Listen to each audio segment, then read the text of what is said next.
Hola con todos. Bueno, en esta oportunidad vamos a ver los inicios de la civilización en Mesoamérica. Continuando con lo que vimos la sesión pasada acerca de Aridoamérica y Oasisamérica, vamos a ver ahora a mayor detalle estas agrupaciones, estas culturas que se desarrollaron en este territorio, que por sus características pues es diferente a los que vimos en la sesión pasada. Es importante entonces que tengan presente las características del territorio que vamos a estudiar ahora y las características de estos grupos humanos que se desarrollaron hasta conseguir altas culturas como las mayas y los aztecas. Tomemos unos conceptos previos antes de empezar con el estudio de estas civilizaciones.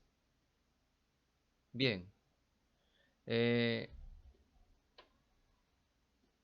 la civilización no se da instantáneamente, rápidamente, sino que requiere de un proceso evolutivo que va desde que una persona o un grupo de personas eh, en estado salvaje.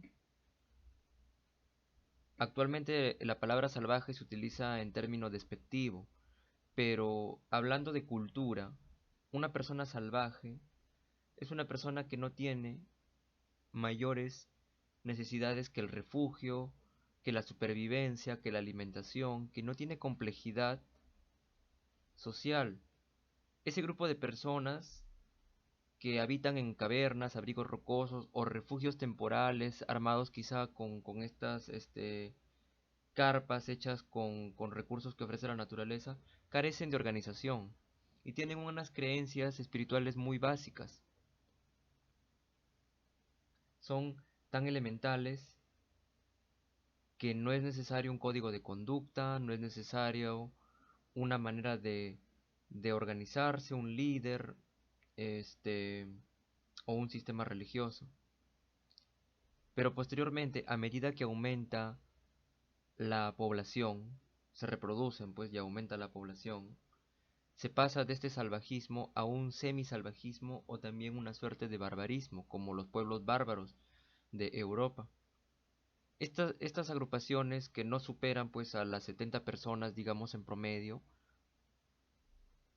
se establecen en aldeas, aldeas tribales, que tienen una suerte de jefe o patriarca, y en la cual presentan una organización muy básica, en la cual casi no hay clases sociales, no hay complejidad de funciones, todos trabajan juntos, dependen de sus recursos locales que producen, o sea, lo mismo que produce la aldea es lo mismo que consume, no hay especialización del trabajo, y el culto religioso pues se practica de manera tribal a elementos como la naturaleza, los árboles, las montañas, el río, el sol, la lluvia, los rayos o quizá algún animal que se considera que tiene poderes mágicos. Pero va aumentando la población, van apareciendo miedos, van apareciendo mayores necesidades que ya no solamente son la habitabilidad, la alimentación, sino también ya una religión que necesita un guía especializado, alguien que conozca de las estrellas, alguien que conozca, este, que tenga la facultad de comunicarse con algún ser sobrenatural. Esto origina que la gente pues ya no se pueda agrupar únicamente en aldeas que producen recursos para sí mismos, sino que ya tienen que agruparse en asentamientos de mayor complejidad y en el cual a veces hasta los recursos que producen los tienen que intercambiar entre otros centros poblados cercanos. A mayor complejidad social, mayores demandas, una vivienda, un refugio, ya no sirve para únicamente cumplir eh, varias funciones, sino que ya tienen que construirse edificaciones especializadas para el culto, para el almacenamiento, para la administración, por lo tanto tiene que haber también una especialización del trabajo, mayor complejidad social. Y como hemos dicho en cuanto a la religión, pues ahora es necesario que haya un guía y el culto a una deidad, pues ya no a un elemento, sino a una deidad que deviene en un sistema religioso. Bien, con estos conceptos previos entonces podemos entender cómo es que pasan en estas civilizaciones que vamos a ver de una pequeña aldea temprana a grandes construcciones imponentes que superan los 30 metros de altura y que resaltan sobre el terreno. Cronológicamente ubicándonos, hace 4.000 años, hace más de 4.000 años, en el territorio que actualmente componen lo que es México, Guatemala, Honduras, Nicaragua, el Mar Caribe, las islas de las Antillas, el Triángulo de las Bermudas, ese territorio que se denominó Mesoamérica, cronológicamente, en el 2500 a.C., aparecen las primeras aldeas. En este territorio hubieron muchas culturas que, como ya habíamos visto la semana pasada, en la sesión pasada, eran los llamados chichimecas o también Mesoamérica.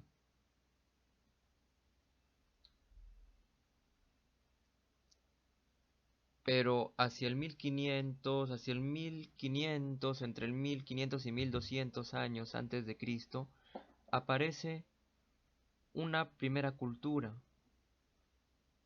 que se considera la ciudad, ya no aldea, sino ciudad primigenia más antigua de Mesoamérica. Nos vamos a enfocar entonces en cuatro culturas que ustedes están viendo ahí, que son los antecesores de la cultura mesoamericana, la cultura de lo que hoy es México, Guatemala. Después de los olmecas sucedieron, o paralelo a los olmecas aparecen los antecesores de los mayas que se consolidan, miren ahí, son los que más tiempo tienen para consolidarse o para desarrollarse en este territorio. También aparece la cultura de Teotihuacán y posteriormente los mexicas o también conocidos como aztecas. Hasta aproximadamente 1521, cuando aparecen los conquistadores de la península ibérica de Hernán Cortés, pues inicia la etapa hispana, la etapa de la conquista, de la colonia.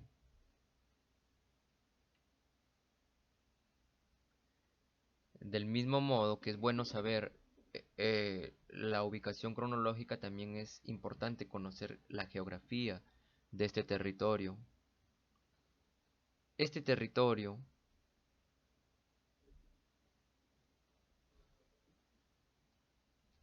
es muy diferente al que hemos visto anteriormente en Oasis América y en Aridoamérica. La parte sur del actual Estados Unidos y la parte norte del actual México es un territorio desértico y seco, carente de agua, mientras que el territorio que estamos estudiando ahora, que involucra a la parte, em, el resto de México, e incluso lo que es Costa Rica, Panamá, es diferente. Es un clima caluroso, lleno de vegetación, mucha presencia de agua, con bastante humedad. A pesar de que ustedes ven aquí en el mapa climatológico una cadena montañosa, no es tan imponente ni tan alta como la cadena de los Andes. También hay un clima de alta montaña, pero por estar dentro de los trópicos, aquí está el trópico de Cáncer y estar enmarcado dentro del trópico de Cáncer y la línea ecuatorial, y estar influenciado por corrientes calurosas, corrientes como la corriente del Golfo y la corriente cálida del Ecuador, masas calientes de agua, estar enmarcado dentro de los trópicos, produce que haya mucha temperatura elevada, mucha humedad, y como hay masas de agua, que a diferencia de Oasis América y Aridoamérica, pues eran solamente dos ríos, aquí son 40 ríos con todos sus afluentes y lagos incluidos, pues eso propicia un hábitat, propicia las condiciones perfectas para que la vegetación se desarrolle abundantemente y junto con la vegetación, pues la vida animal también se desarrolla. Grandes valles, grandes bosques, incluso las montañas que ustedes ven aquí, que son elevadas, que incluso llegan a 3000 metros sobre el nivel del mar, algunas tienen nieve, pero la mayoría poseen vegetación, son como lomas, como la ceja de selva que tenemos aquí en el Perú. Los días y las noches son extremadamente calurosos, hay mucha humedad y lluvias torrenciales.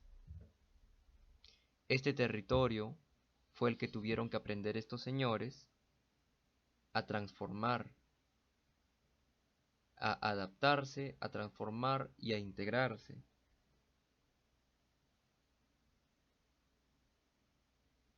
Mesoamérica, que involucra a muchas culturas,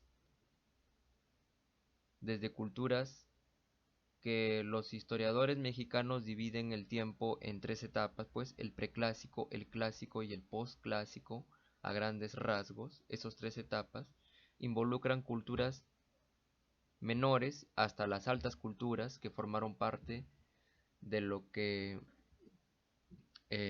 los aztecas o los mexicas sintetizaron como la última etapa antes de la conquista hispana. Muchas de estas culturas, muchas de estos agrupaciones todavía persisten, o sea, tienen sus descendientes en la actualidad, idiomas que no se han perdido, eh, costumbres que no se han perdido, maneras de construir que no se han perdido. En síntesis, porque nos vamos a extender mucho si es que hablamos una por una de cada cultura y el tiempo es corto para el objetivo de esta sesión. En síntesis, Mesoamérica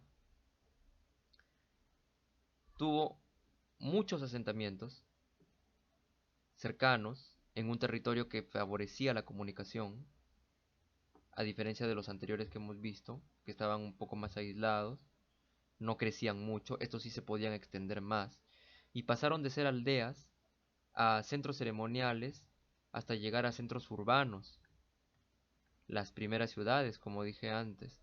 Las actividades aquí favorecían a la agricultura, es un territorio que, por sus características antes mencionadas en la parte geográfica, pues permite la agricultura, permite el cultivo de alimentos, frijol, maíz, entre otros.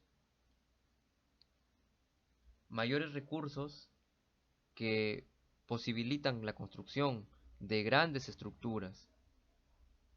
Ya no estamos hablando de una arquitectura enterrada o semienterrada que busca protegerse del calor y mantenerse tibio en las noches, sino estamos hablando de una arquitectura que sobresale del territorio. Juegos también, como los juegos de la pelota que habíamos mencionado, juegos de pelota, pero no un antecedente, no tanto deportivo como el fútbol de ahora, sino un juego eh, como un juego de guerra, un juego de competencia, que se jugaba con una pelota, pero estaban permitidas más acciones y que no era tan divertido del todo, porque al final el perdedor era sacrificado. O sea, jugabas tu pelota, te divertías, como si jugaras tu pichanga, pero si perdías, perdías la vida también. Otras actividades que también se dieron se favorecieron aquí, pues fue la manufactura de redes, de embarcaciones, de insumos para la guerra, para la caza, y con esto pues también otras actividades como la caza y la guerra. Pero además, con todo este tiempo de desarrollo, también se cultivaron conocimientos como la escritura, las matemáticas, junto con las matemáticas, la geometría, la astronomía, que se estudió para elaborar calendarios y relojes solares, y la medicina también. Al ser muchos asentamientos, al ser un territorio que favorece todas estas actividades, al ser unas culturas que desarrollaron y llegaron más lejos en cuanto a conocimiento que las culturas de Aridoamérica u Oasis América, pues el intercambio de bienes ya no solamente fue local, sino que llegó a grandes distancias. Gente que estaba aquí podía intercambiar bienes con gente que estaba aquí, e incluso se dice que estas personas, estos mayas, estos mexicas, llegaron a conocer a las personas del territorio andino que vamos a ver posteriormente en Sudamérica. Hay una alta jerarquía social que comienza como una pequeña distinción de clases entre las personas sagradas y las personas mundanas hasta llegar a una gran jerarquía de clases. Y por supuesto de lo que fue un culto tribal se pasó a un sistema politeísta con deidades marcadas como Quetzalcoatl y Chacmol.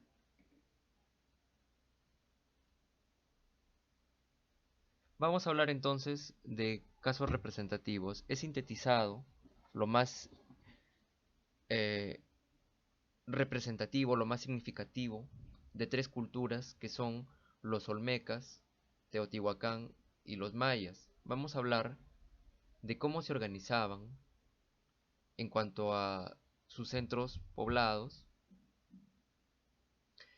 cómo era su arquitectura,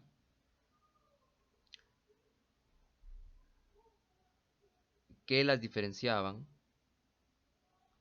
cómo se construían y finalmente cómo han influido en la gente que vive ahí en la actualidad.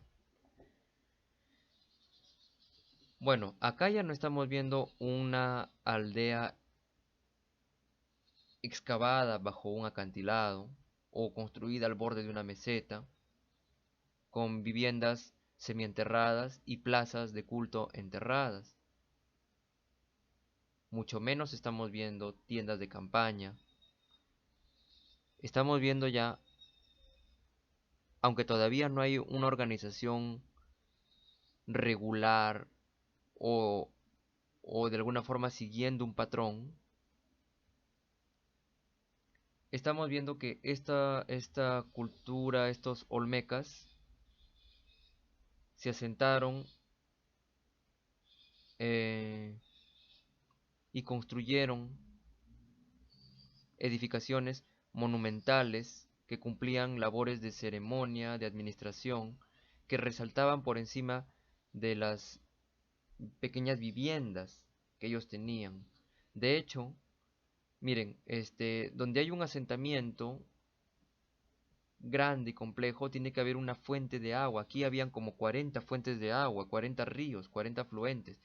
Donde hay una fuente de agua, favorece también por el agua, que es el elemento de principal para la vida. Se instalan y se crean se construyen estas edificaciones. Plazas de culto, montículos, que son una primera forma de elevar algo y hacerlo sagrado por encima del suelo. Un pequeño montículo, una pequeña plataforma que haga que resalte.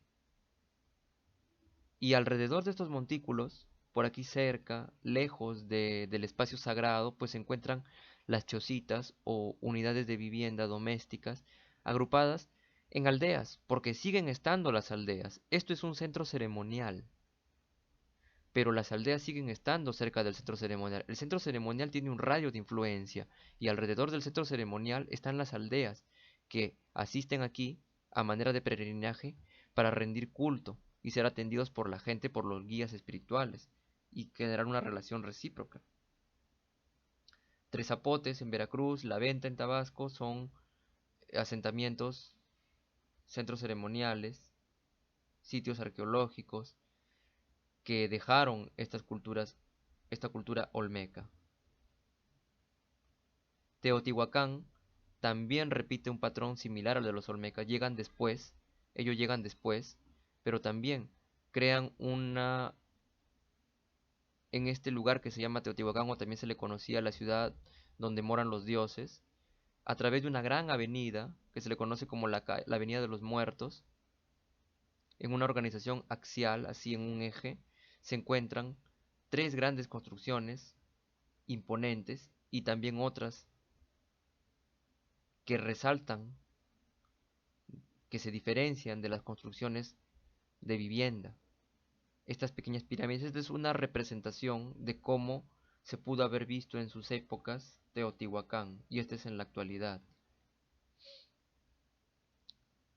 Tres construcciones imponentes que son la pirámide de la luna, la pirámide del sol y el palacio de Quetzalcoatl, y otros montículos en plataformas a manera de escalinatas que crean un volumen como pirámide trunca.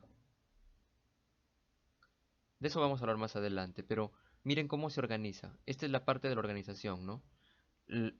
Un gran centro al final que remata en la avenida y otros que rodean. Y aquí en este territorio sagrado no hay viviendas. Hay viviendas, quizá palacios para la gente de élite, como los sacerdotes, los astrólogos, eh, los artistas, pero la gente del campesinado, la gente que produce los recursos que alimentan a los que se encuentran aquí, ellos no están aquí, no están dentro de este territorio. Los mayas también repiten esa misma organización, esa diferenciación entre espacio sagrado, espacio de culto, espacio de sacerdotes, espacio de guías espirituales y periferia de viviendas para gente que no es sagrada, para gente mundana, para gente que trabaja la tierra y que asisten a esos lugares para consejería y asistencia espiritual. O sea, es una relación recíproca. Esta forma de gobierno, basada en la creencia religiosa donde un líder dirige a los demás, se llama teocracia. De teo, Dios, y cracia, una manera de gobernar en función a un líder espiritual. Por supuesto que también hay un ejército que acompaña.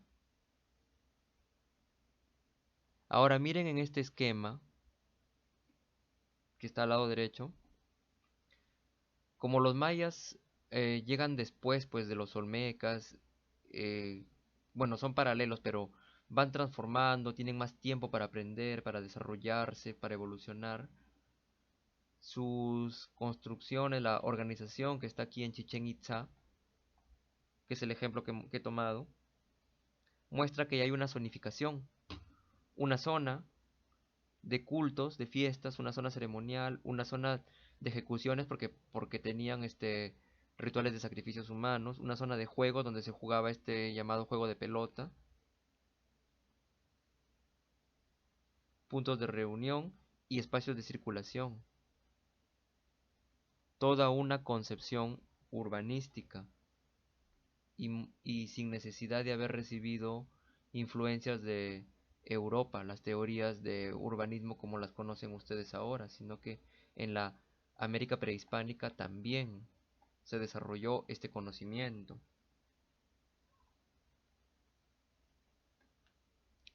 En cuanto a los edificios que permitían que esta organización se diese, vamos a hablar de dos, las tipologías domésticas y las tipologías monumentales. Como bien dije, ya la diferenciación de trabajo, la especialización de trabajos, la aparición de un sistema religioso más complejo, hace que las viviendas se diferencian de los centros de reunión que en este caso ya se utilizan para ceremonias, cultos y festividades. Ustedes tienen en la imagen un ejemplo de una vivienda olmeca en este lugar llamado San Lorenzo. Una vivienda olmeca pero hecha para la gente de élite. La vivienda de élite se diferencia de la vivienda popular porque es para gente de un clan elevado, de linaje, gente importante que tiene mayor relación con los montículos o con las pirámides ceremoniales. Estas viviendas eran muy grandes, 3.000 metros cuadrados, contaban con muchas habitaciones, tenían capacidad para un promedio de 50 personas, aunque a veces incluso más. Tenían sus instalaciones propias de drenaje subterráneo y estaban, como dije antes, cerca del montículo ceremonial porque eran para gente de élite que podía estar cerca del lugar sagrado. ¿Ven? Entonces ustedes ven ahí una planta, era una vivienda semienterrada, pero con una cubierta de los materiales que te ofrece el lugar, una cobertura ligera. Acá tienen otra vivienda multifamiliar, en este caso en Teotihuacán, donde albergaban a varias personas, varias familias, mal llamado palacio, porque no necesariamente era para gente de élite, pero miren, agrupado alrededor de un patio, varios patios organizadores que aprovechaban el agua de las lluvias también, y se aprovechaba también para refrigerar el interior de las estancias. El exterior no cuenta con ventanas, las ventanas están hacia el interior. Acá hay una distribución de varias habitaciones. Era un solo nivel con planta rectangular, pero podía albergar hasta 100 personas y se encontraba lejos del área ceremonial, a diferencia de los olmecas. Finalmente tenemos una vivienda popular, una vivienda para, como acá digo que ya hay clases sociales marcadas, jerarquizadas, a veces fuertemente diferenciadas. La vivienda popular olmeca no estaba dentro de la zona ceremonial, estaba lejos, muy lejos. Era una vivienda de menor área, aunque 1.000 metros cuadrados también la hace grande. Tenía pocos ambientes. En algunos casos funcionaba como taller, o sea, esta misma estructura que utilizaba como vivienda, con una sala de estar, un jardín, dormitorios. Acá también podía funcionar como un taller donde, por ejemplo, ellos que aprendieron a salar el pescado, lo trabajaban ahí. Tenía una capacidad en promedio para 20 personas, no tenía instalaciones especiales. Es una tipología doméstica que contrasta con las de élite o con las multifamiliares que hemos visto anteriormente. Los maya, por su parte, también desarrollaron viviendas que se diferenciaban, tanto las viviendas de élite como las viviendas populares. La vivienda maya podía tener planta ovoide o rectangular, y en este caso ya no albergaban a varias familias, sino que se diferenciaban o albergaban a una unidad familiar y se diferenciaban según la clase. Acá tienen una representación gráfica hipotética de cómo se dio un asentamiento residencial. Las viviendas importantes incluso estaban en un piso enlucido, con materiales minerales que ofrece el sector, el entorno, que lo resaltaba, lo jerarquizaba, lo elevaba del territorio de tierra. Es más, estas viviendas en su interior a veces tenían tierra apisonada, ni siquiera tenían un enlucido o un recubrimiento. Y como ven ustedes en la imagen izquierda, pues eran más rústicas, mientras que las otras eran más elaboradas, hasta tenían tratamiento ornamental. Ahora, en cuanto a las tipologías monumentales, desde los olmecas hasta los aztecas, se mantuvo el parecido en cuanto a construir pirámides truncas. La vivienda élite, como ven ustedes en la imagen izquierda, estaba muy cerca de la pirámide ceremonial, que a su vez estaba elevada sobre el nivel del suelo. En la imagen derecha ustedes ven a la pirámide del Sol en Teotihuacán, que tienen proporciones colosales, casi comparables con las pirámides de Egipto. Ahora, este proceso, esta forma, estas plataformas, obedecen también a la cosmovisión que tenían estas sociedades. Una cosmovisión más elaborada, que creían en el mundo de los vivos y en el mundo de los muertos, que una esta pirámide se hacía progresivamente a través de un pequeño montículo que era la primera etapa, y luego sobre este se construía otro y otro y otro hasta seguir haciendo plataformas que generaban al final todo ese imponente volumen que ustedes ven en las imágenes. Puede ser imponente y no está enterrado en el suelo, sino sobresale de él. Incluso hay una relación entre los números y la astrología. O en el ejemplo de ahí de la imagen ustedes tienen al templo maya de Kukulcán en Chichen Itza, la imagen más famosa del templo que se ve en las postales en internet. Este templo, que está concordante con los puntos cardinales y permite identificar las estaciones del año, posee 9 plataformas y 365 escalones que coinciden con los días del año. Es más, se dice que acá hay un calendario. En la parte superior de esta pirámide hecha por plataformas, hay una teoría también que sostiene que hay otra pirámide debajo de esta, que se construyó una encima de la otra. Estas, en base a esa plataforma, remata en un templete. Se le llama templete. En la parte superior trunca del volumen, aquí se encuentra el templete donde también se realizan actividades ceremoniales. Es la parte del remate del edificio. Esta tipología la llamamos monumentales porque tienen alturas que superan los 20 metros, 24 metros de altura, y es bastante para esas épocas, 30 metros, o llegar a una imponente pirámide de 65 metros de altura. Imagínense una vivienda que solo tiene 3 metros de altura, pequeñita, aquí nada más. Esta es una construcción colosal.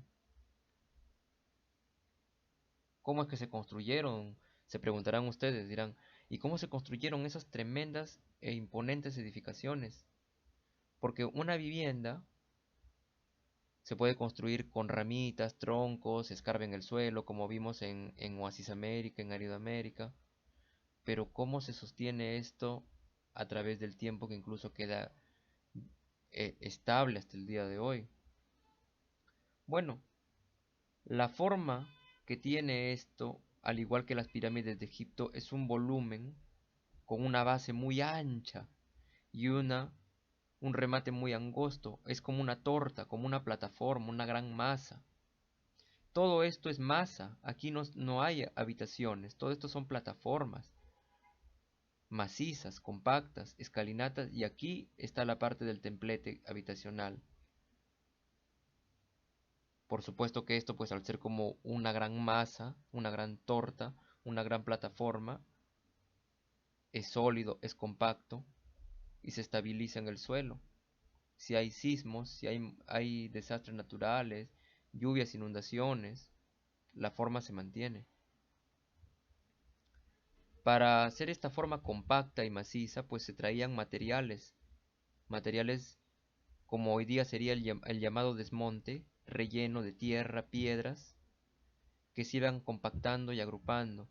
Y estas escalinatas que existen aquí, que se ven tantos en los templos olmecas de Teotihuacán y de Chichen Itza, y también en los mayas, actúan a manera de soporte, como si evitaran que esto se cayera, pues lo soportan. ¿Ven? Es casi como imitar a una montaña. Si tú ves una montaña, la montaña tiene una base muy ancha y una cima muy angosta. a mayor detalle.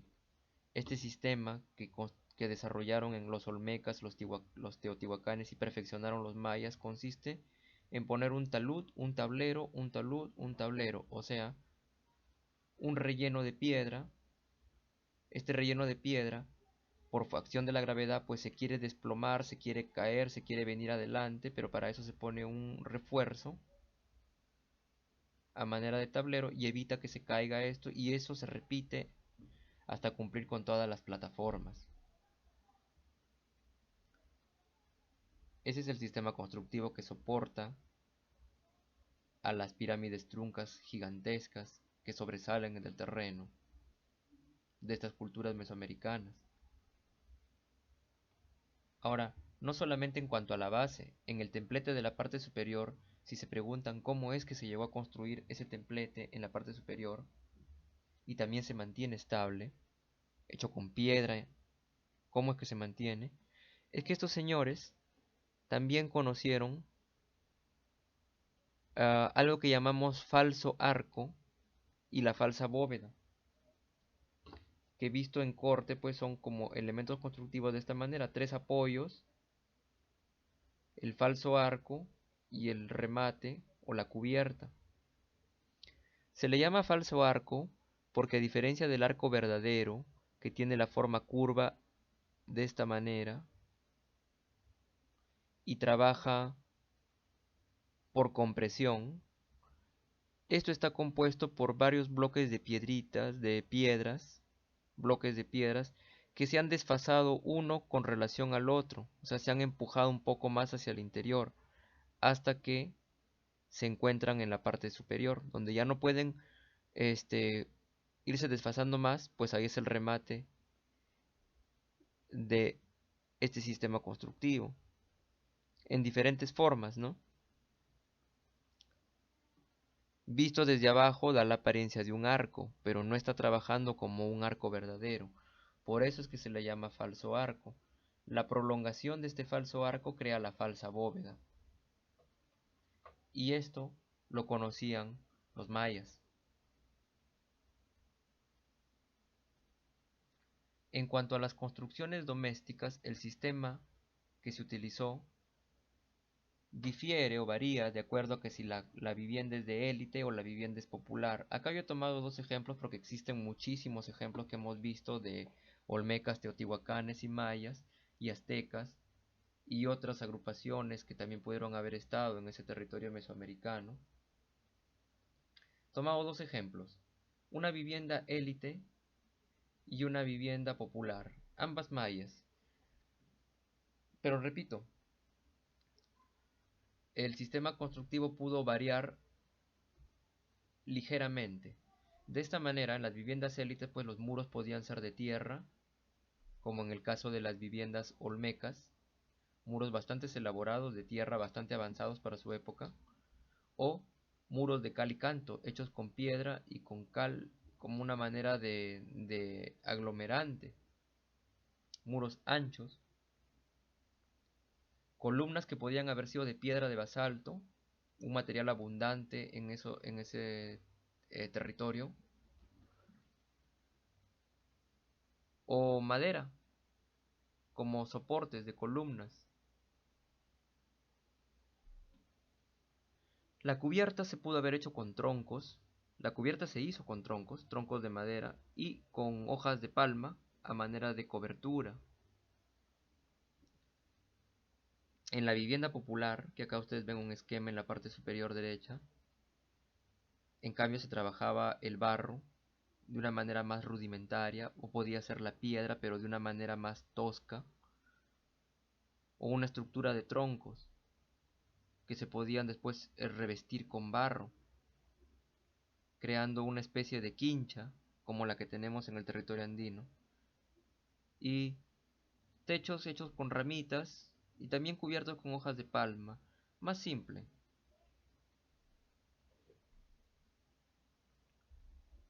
Más simple por acá, a ver, más simple.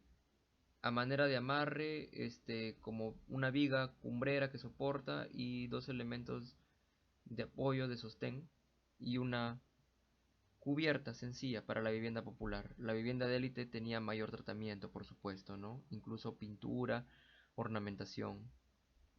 Se resaltaba incluso sobre el terreno, como dije antes, ¿no? Mientras que estas tenían un piso de tierra nada más, apisonado, compactado, sin ventanas, sin patio interior. En cuanto a la expresión, aunque dije también que estos señores, estas culturas, no buscaban la expresión estética como lo hacían los griegos o los romanos en Europa, que consideraban que la belleza estética también se daba por la proporción, el ornamento, también lo consiguieron. Porque si comparamos las pirámides, las estructuras ceremoniales, guardan una relación geométrica proporcional. Entre sus elementos se crea una relación matemática.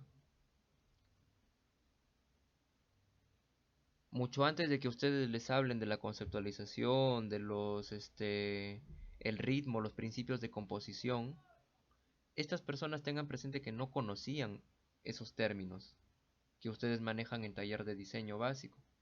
Y sin embargo, están logrando una proporción, un equilibrio, una simetría matemática y geométrica. ¿Cómo lo lograron? Pues haciendo un paréntesis. Antes de que la geometría sea racional, la geometría se utilizaba con fines mágicos y se le conocía como geometría sagrada. Esta geometría que se utilizaba con fines mágicos se empleó para la construcción de muchas estructuras que se mantienen hasta el día de hoy. El círculo está presente en todas ellas, el rectángulo, el octógono, la pirámide, el triángulo, nacen de la geometría sagrada. Ahora nosotros lo entendemos como una geometría racional en cuanto a fórmulas y en cuanto a figuras geométricas y sólidos geométricos, pero antes para ellos tenía todo lo geométrico, tenía un significado. Cerramos paréntesis. Miren esas proporciones colosales de la arquitectura monumental, por supuesto. Y también acompaña la pintura y la escultura, pero no es una pintura y escultura como la concebimos ahora de arte decorativo, sino que también era una pintura y escultura simbólica, tenía un significado, un simbolismo. Ahora tenemos un cuadro que podemos comprar quizás en Ripley, por ejemplo, una imitación de un cuadro abstracto, y lo ponemos como ornamento casi banal en la casa. Antes no, todo se coloca por una razón de ser. Por ejemplo, este bosque de columnas que se denomina bosque hipóstilo por su similitud con otro en Europa. Miren la expresión que le da al conjunto.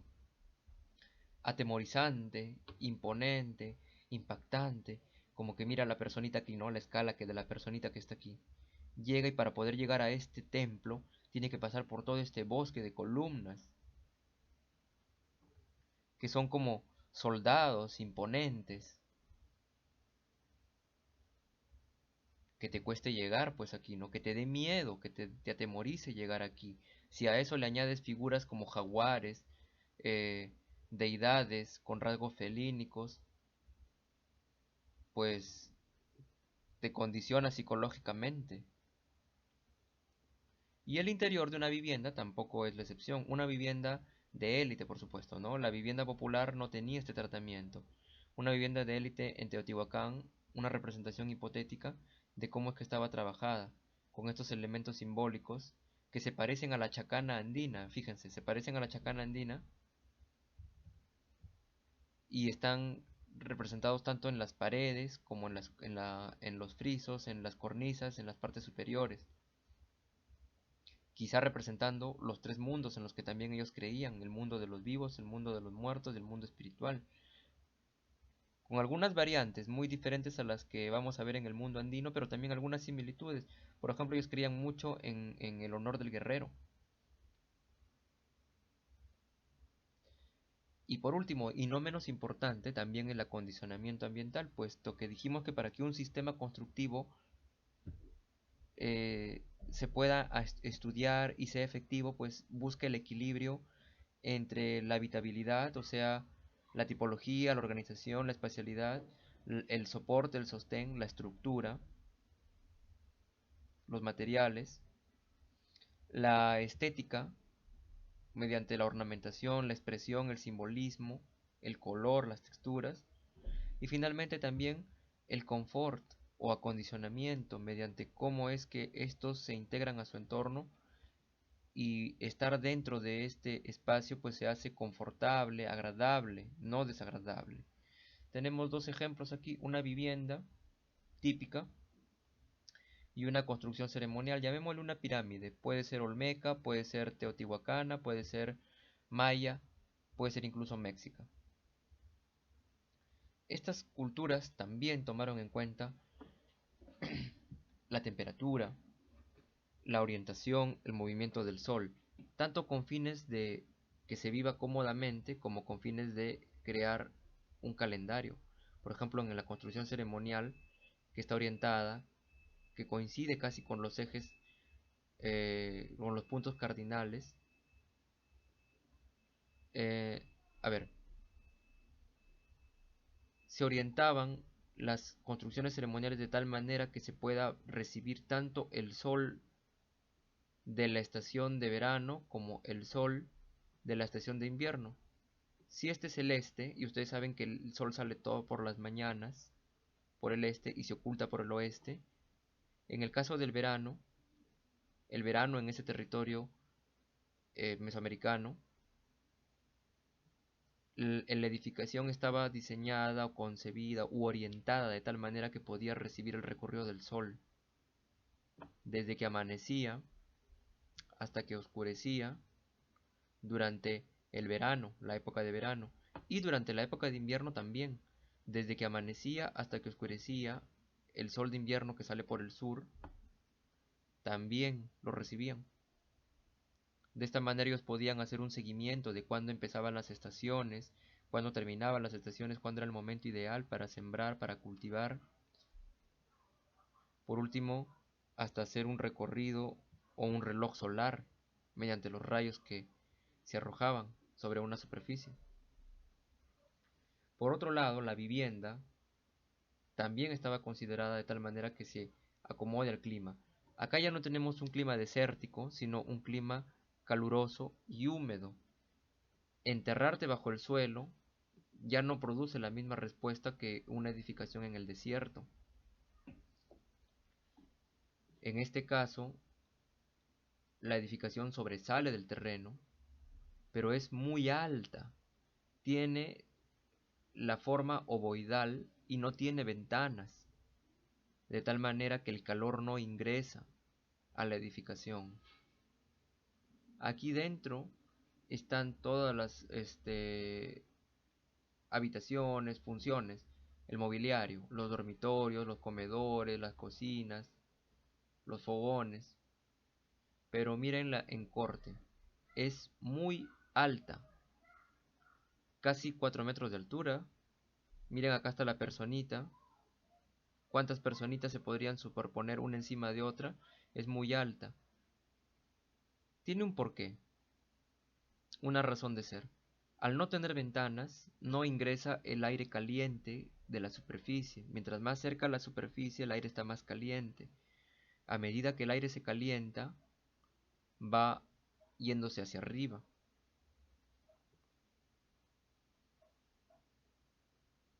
El suelo se encuentra a una temperatura más estable. La tierra.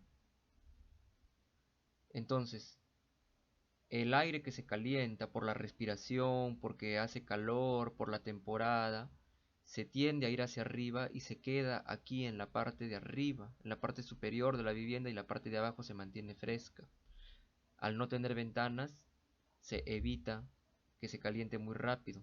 Y como tiene esta cobertura inclinada, miren, son casi 60 grados de inclinación, al ojo nada más así, son casi 60 grados de inclinación, en un lugar donde llueve bastante, se evita que esto se meta al interior de la vivienda, pues llueve para que las aguas de lluvia, al ser bien inclinada la vivienda, pues caigan lejos del lugar donde se está viviendo, donde se está habitando. Además que el techo inclinado desvía los vientos también y los lleva hacia arriba, en el caso de que sean vientos fríos. Se crea un espacio interior confortable entonces. Entonces, esta gente lo estudió tanto para aprovechar el sol como conocimiento astrológico y también para eh, aprovechar la construcción de tal manera que se pueda soportar el calor. La influencia que ha dejado estas culturas mesoamericanas hasta la actualidad, muchas de las culturas todavía se mantienen vivas en sus descendientes. Los descendientes de los mayas, por ejemplo, todavía están vivos y todavía hablan algunos de los idiomas ancestrales que se usaban en esa época para comunicarse. Eh, Ahí tienen ustedes dos ejemplos, dos viviendas, que no necesariamente son como los hicieron los mayas en el pasado, han mejorado, incluso tienen puertas ya, no necesariamente son ovoidales, por ejemplo la de la parte izquierda, la que está en blanco y negro, tiene una planta en forma de ábside, o sea, como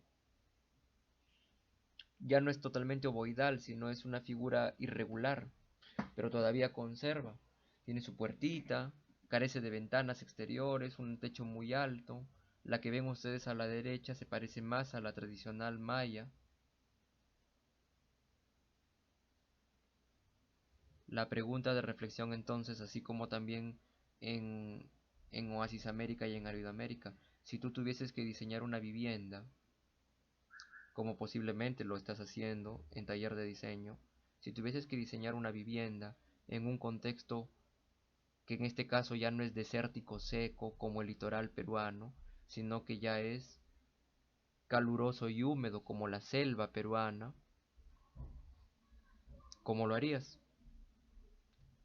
¿Qué enseñanza puedes tomar, qué has aprendido de las culturas mesoamericanas que puedes aprovechar al momento de diseñar una vivienda en un territorio determinado? Te lo dejo de tarea entonces, piénsalo y nos quedamos aquí por hoy. Gracias.